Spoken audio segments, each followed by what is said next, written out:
भाग 4 polygraph test. हालांकि साथी पुलिस अधिकारी आफताब के कबूलनामे से आश्वस्त है, लेकिन अरविंद अभी भी आश्वस्त नहीं है, चूंकि वह अच्छी तरह से जानता है कि कुछ कट्टरपंथी इस्लामवादी समूह, छद्मउदारवादी और वामपंथी राजनेता हैं जो पॉलीग्राफ टेस्ट कराने के लिए कह सकते हैं।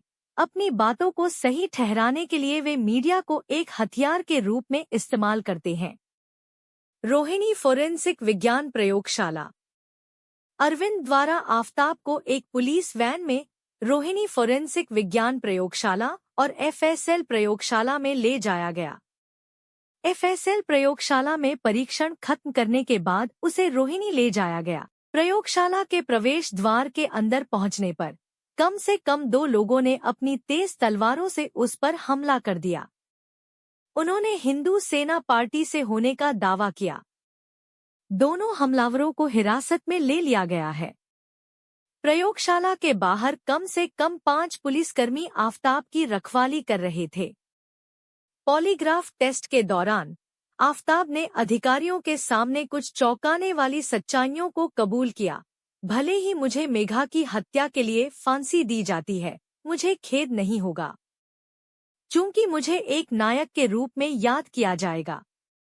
जब मैं जन्नत में दाखिल होऊंगा तो मुझे जन्नत में हूर पेश किया जाएगा। अधिकारी ने पूछा, क्या आपका मेघा के अलावा किसी और महिला से संबंध था? आफताब ने कहा, हाँ, मेघा के साथ मेरे संबंध के दौरान मेरे 20 से अधिक हिंदू लड़कियों के साथ संबंध थे। यह कैसे संभव है? मैंने हिंदू महिलाओं को निशाना बनाने और उन्हें अपने जाल में फंसाने के लिए बम्बल ऐप का इस्तेमाल किया।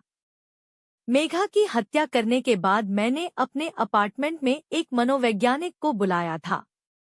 वह भी एक हिंदू महिला थी। मैंने उसे एक अंगूठी दी है जो मेघा की थी, उसे रिश्ते में फंसाने के लिए। मैंने कई अन्य हिंदू लड़कियों के साथ बातचीत की। क्या आपको मेघा को मारने और उसके शरीर को क्षतविक्षत करने के बारे में बुरा लगा? अधिकारी से पूछा तो उसने जवाब दिया, मेरी योजना मेघा को मारने और मुंबई में ही उसके टुकड़े करने की थी। उन्होंने कहा, तो मुझे मेघा को मारने और उसके शरीर को क्षतविक्षत करने के बारे में बुरा नहीं लगा। जांच के बाद उसके आवास से 5 चाकू मिले। अरविंद ने मीडिया से कहा कि जल्द ही और सबूत हासिल किए जाएंगे। इस बीच दिल्ली की अदालत ने पुलिस को 5 दिनों के भीतर नार्को एनालिसिस टेस्ट पूरा करने का आदेश दिया और उन्हें 3rd डिग्री उपायों का उपयोग नहीं करने की चेतावनी दी। अरविंद ने मनोवैज्ञानिक से आफताब के बारे में पूछताछ की। उसने कहा, सर, मैं यह जानकर हैरान रह गया कि जब मैं मेघा से मिलने गया तो उसका शव फ्रिज में था। इससे उबरने के लिए मुझे काउंसलिंग की जरूरत पड़ सकती है। वह रोई। शांत स्वभाव के साथ अरविंद ने उससे सवाल किया, क्या आपने आफताब के साथ कोई असामान्य व्यवहार देखा? अपने आंसू पोंछते हुए उसने कहा, नहीं सर। उसने कुछ भी संदिग्ध नहीं किया। उन्होंने एक सज्जन व्यक्ति की तरह व्यवहार किया और बहुत देखभाल करने वाले थे। पॉलीग्राफ जांच के बाद नार्को टेस्ट होगा। आफताब ने नार्को टेस्ट के लिए हामी भर दी है। अरविंद द्वारा एक बार फिर पुलिस पूछताछ के दौरान उसने एक विरोधाभासी बयान दिया, जिससे पुलिस को नार्को टेस्ट कराने के लिए प्रेरित किया। दिल्ली पुलिस के निर्देश पर अरविंद ने कोर्ट का दरवाजा खटखटाया और नार्को टेस्ट कराने की। भाग 5 भौमरा बुलबुला फट गया। दिल्ली की 25 वर्षीय वकील अंजलि ने कुछ दिनों बाद न्यूज़ 24 चैनल की एंकर निकिता शर्मा से बात करते हुए मामले के बाद डेटिंग ऐप्स के इस्तेमाल की आशंका जताई। उसने कहा, मैं हमेशा इस बात का ध्यान रखती हूँ कि मैं किस तरह के लोगों से मेल खाती हूँ। यह कभी डर से प्रेरित नहीं था, लेकिन अब मैं इन ऐप्स से किसी से बात करने से भी कतराता हूँ। मेघा के मामले ने मुझे डरा दिया है। वहीं तमिलनाडु में टीएन न्यूज़ 24 चैनल के एक मीडियाकर्मी ने थेरेपिस्ट और रिलेशनशिप कोच जन्नी से मामले को लेकर पूछताछ की। उसने कहा, अगर हम आशंकाओं के बारे में बात कर रहे हैं तो वे बहुत ही उचित हैं। हालांकि आज की दुनिया में जहां हमारे सामाजिक दायरे सिकुड़ रहे हैं, वास्तविक दुनिया का संपर्क कम हो रहा है, घर से काम करना और दूरस्थ शिक्षा या काम करना नया आदर्श बन रहा है। ऐसे परिदृश्य के बारे में सोचना अव्यावहारिक होगा जहां हर कोई अपने पीजे और मास्क में कॉफी के लिए बाहर होने पर अपने अगले दिन या संभावित साथी से मिलता है ना? उसने कहा, यदि आप माध्यम के साथ सहज हैं, तो निश्चित रूप से आगे बढ़ें और इसका इस्तेमाल करें।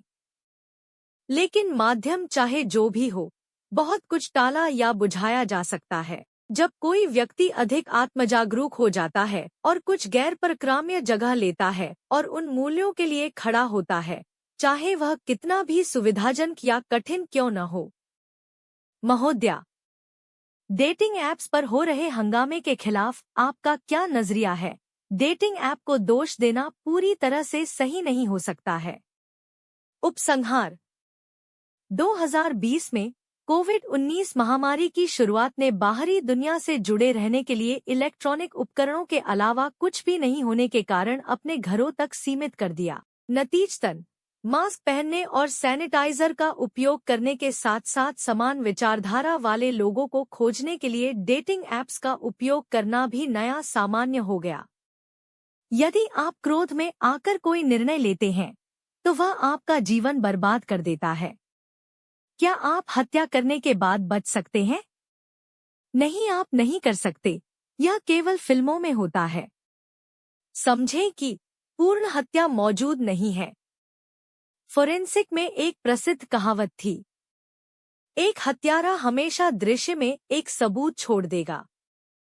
किसी की हत्या की योजना बनाना और उससे बचना फिल्मों में ही होगा, और यह वास्तविक जीवन में नहीं होगा। उन्नत फोरेंसिक तकनीक में एक छोटे से सबूत के साथ भी वे हत्यारे को खोज लेंगे।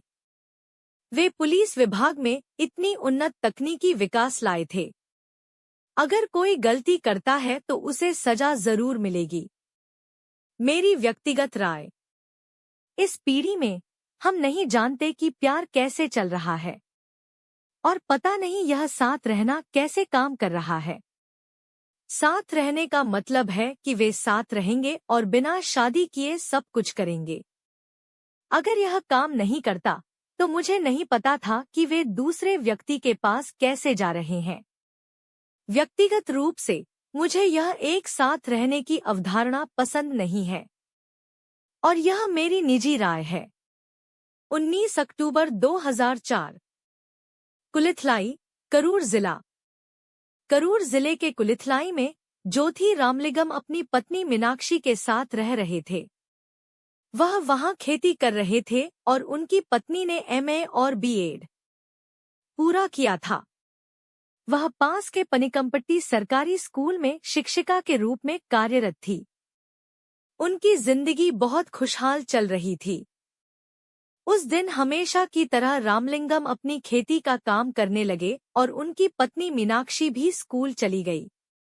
क्षेत्र में कोई भी उसे जाने बिना नहीं है। अगर मीनाक्षी की टीचर स्कूल के लिए तैयार हो जाती है तो समय सुबह 8:30 बजे का होता है, और अगर वह स्कूल से लौटती है तो समय शाम के 6 बजे का होता है।